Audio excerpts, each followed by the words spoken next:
My name is Alfredo Terrazas, and today's date is March 11, 2021. This is my submission for CIRC04 Attempt C. In this submission, we will be working with a single servo to code and create a sweeping motion with. Starting with the source code, at the top we create the servo object with the servo command and assign it the variable name myServo. That's the one highlighted right here, right at the top at the beginning. We then assign the integer variable pos a value of 0 to store the servo position. We then start the setup code block, which runs only once at the beginning of the source code. It's going to be void setup right here.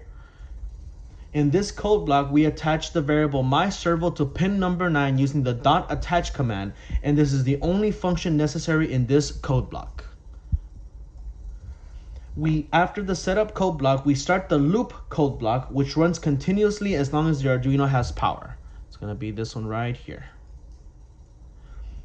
In this code block, we start by using a for loop right here, and we're about to explain the functions of this entire loop. We use the for loop to move the servo 180 degrees. We do this by using the initial expression of the for loop to assign the variable pos a value of 0. Then set up the loop condition to test if the pos variable is less than the value of 180.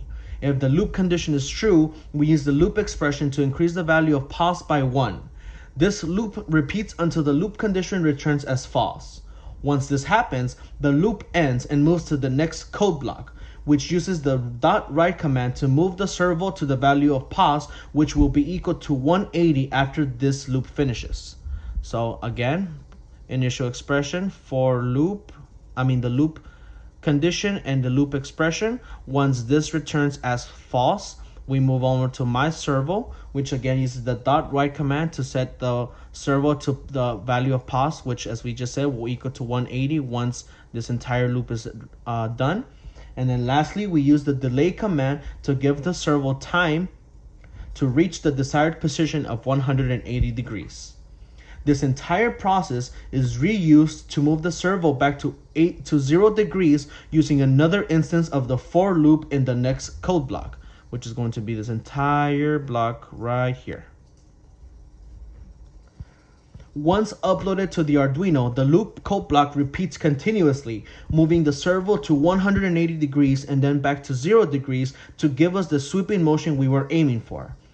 Moving to the Arduino with the servo attached, we see this sweeping motion in effect.